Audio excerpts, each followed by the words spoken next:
Welcome, everybody. My name is Megan O'Neill, and I'm the Chief Operating Officer for the Y of Greater Richmond. We are so glad that you guys are here and that we're able to share our property with you today.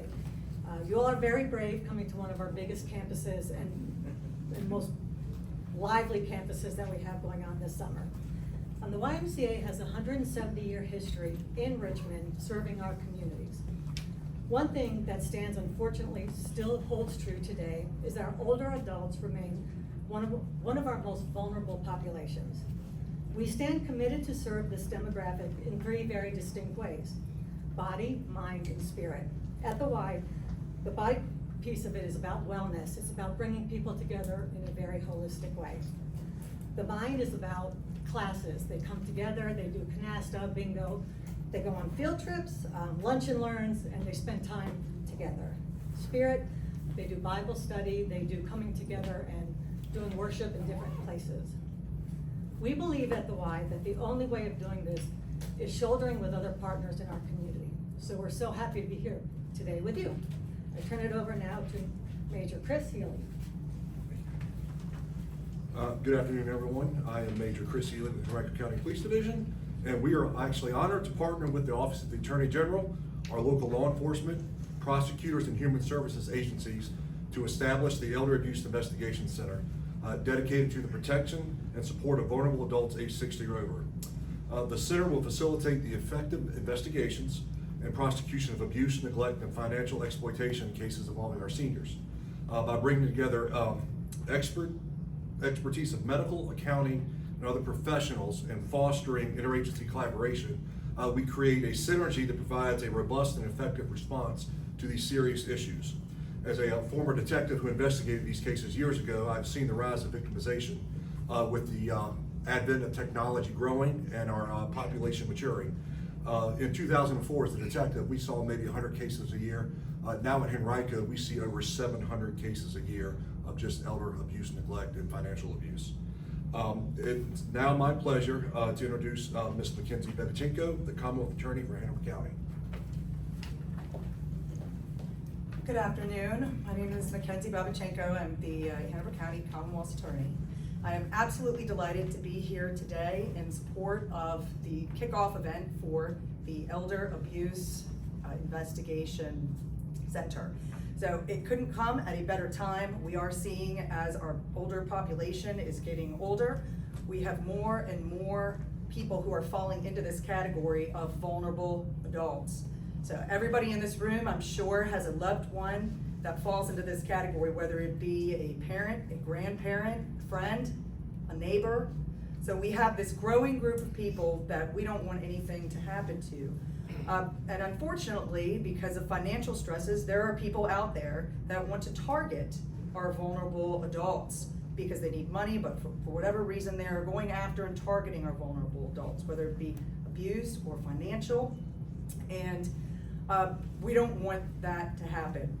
So what we need to do is the Attorney General's office has shown great leadership in creating essentially a one-stop shop for what our needs are as prosecutors and law enforcement officers, because we need more and more resources. And I know as a smaller locality, and there's still smaller ones after I am, we can't just run out and have a dedicated person employed to go through these financial records, to go through these medical records.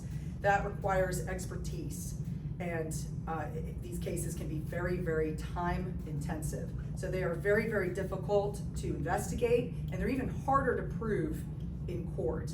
And that is why I'm so grateful that the Attorney General's office has taken this initiative to create this center. And I would like to commend the Attorney General's office in taking those steps. I think it's a step in the right direction, and we'll just build upon that. And I'm so excited to work together with our surrounding localities and the Attorney General's office so that we can better serve our members of the Commonwealth. So I'm going to turn it over to Attorney General Miyares. Thank you, appreciate that. Good afternoon. I want to thank everybody for being here on this, I think, important moment. I want to thank Ms. O'Neill with the YMCA for opening it up. As you can tell, this is the busy time of the year for them. you just take one look at the pool, and she actually said this is the slow time of the day. You can imagine just how much that happens here, and like so many communities, the YMCA is the focal point for so many folks, particularly in these summer months. I've often said that as when I work in the capacity of the Attorney General, I like to say everybody that works for me or alongside us, that we're the people's protector. It doesn't matter whether it's your civil rights, whether it's consumer protection, but I also think being the people's protector means protecting our seniors. And the reality is that we have seen an explosion in elder abuse just the last couple of years in our society. As you noted from the chief, he went from handling about 100 to 150 cases a year to over 700. There's a lot of reasons for that. I do think that social isolation has been one of those things we've seen the rise of. 50% of Americans don't even know the name of their neighbor. And post-COVID, COVID changed a lot of the ways we lived and worked and how we also consumed. And more people are online as well. There's obviously people that take advantage of our seniors and they're trusting.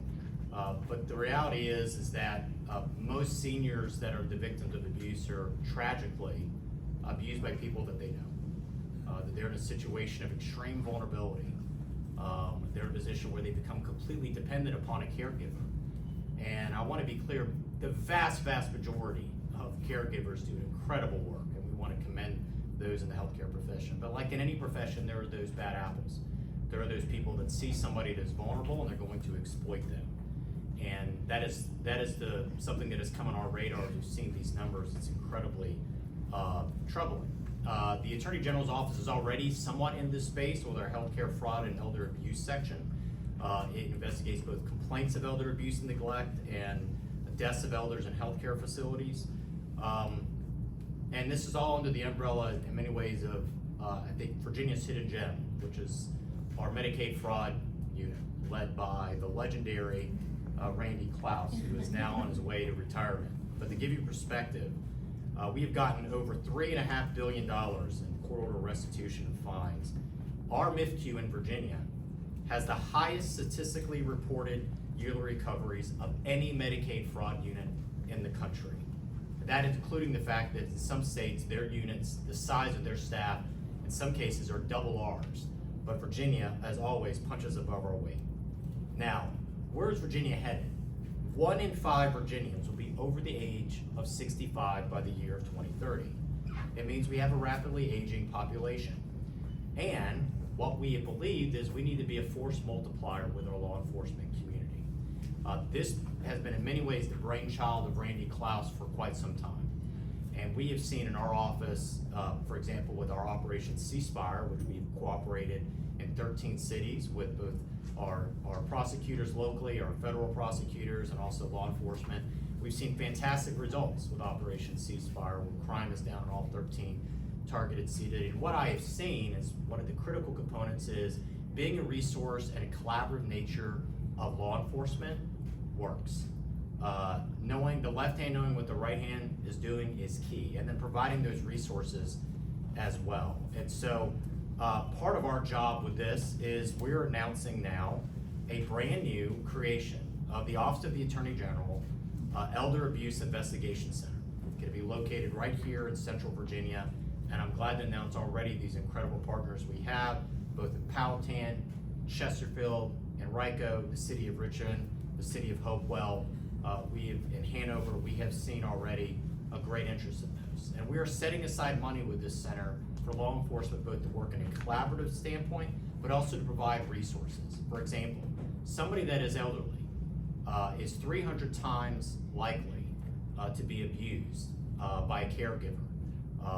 And what you have is you have a vulnerable population that is particularly vulnerable to those in position of taking care of them. And so what that means is when you have these crimes, you have to have the resources to be able to investigate it. We've set aside money through this center for expert witnesses, for nurses that can come in and evaluate the abuse that may have happened by a caregiver, gerontologists that can also be huge assistance for the fact that these cases can be very, very difficult to solve because oftentimes the only witness is the abuser. And tragically, as so many in our elderly become more socially isolated, their only link to the outside world is a person that is caring for them. So what happens is if someone dies under mysterious circumstances, You have local law enforcement that oftentimes doesn't have the resources always, that we can come alongside with them. It also means that we can see best practices, and that's something we've seen in ceasefire, where the communities could share best practices of what is working as well. And I'm a big believer the best way to fight bad information is with good information. And getting law enforcement or law enforcement partners in a room together, and this being the central clearinghouse, not just providing resources to bring these cases, but also be able to have the collaboration that is necessary. Every single person behind me carries an incredible caseload. I cannot emphasize that alone. When I was a young rookie prosecutor, I think the average caseload for each individual attorney in the office I was in was about 70 to 80 felonies at any one time. Every prosecutor's office has people that do incredible work every day, keeping us safe, and that's not even counting the caseload of our officers, of what they have to do. And so it is so important to have a central clearinghouse where we can have those that can both collaborate, we can provide those resources, we can come alongside with them. So my message for those, and I want to emphasize again, this is not an attack on our healthcare professionals. So many of them do incredible work. But those that cross the line, for those bad actors who attempt to take advantage of our seniors, our elderly population will no longer live in fear. You will. That's our message today. That's the message in our mission. I know as a people's protector, and I know that's also the mindset of everybody that is behind me on stage. Our seniors, tragically, are victimized by their family members much more likely than they'll ever be victimized by strangers. I cannot emphasize that enough. Yes, we get those reports of artificial intelligence and abuse that happens and scams that happen, consumer protection scams that happens with their seniors. We've seen a uptick. But as far as physical abuse, they are much more likely to be victimized by a family member or a caretaker than they're ever to be victimized by a stranger. And so, precisely as I described, because of the dependency. So our job with this abuse center is to make sure those cases where those victims that are having to be silent are silent no more. I'm very, very proud of this mission. Now, to our friends in the media, you can be part of the solution. By giving out some information, I think it's critical for loved ones. What we've often seen is you'll have a senior that's being cared for by a family member, more likely than not resides with that family member, and another loved one, perhaps another family member that lives in the adjoining town or doesn't live year-round in that town.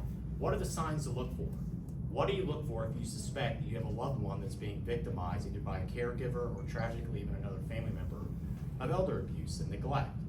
Could be burns, welts, and scratches, fractures, sprains.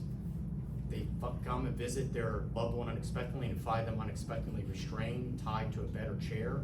If their loved one suddenly has deep, deep mistrust of other people.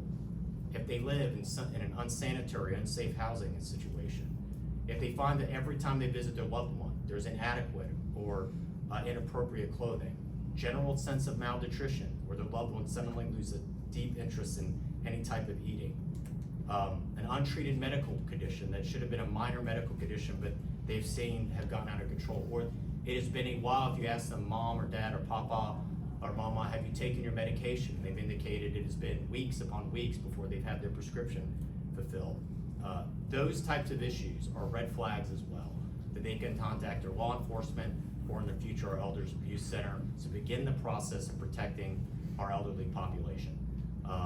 And so I'm so proud of the law enforcement community that we have worked alongside with. This would be impossible, candidly, if we didn't have these conversations leading up to this announcement of those in the law enforcement community of their interest. And the one thing we found was, there was a need for this, they were grateful, and they wanted to be part and participate in. So while this is being housed in the Attorney General's office, it's just really about the collaborative effort we have with law enforcement, that they want to be part of this. And we're excited about the force multiplier that this is going to be, and our message is going to be going after those who are abusing the most vulnerable in our population, including our elders. And so we're grateful for the mission, we're grateful for the work, and with that, I will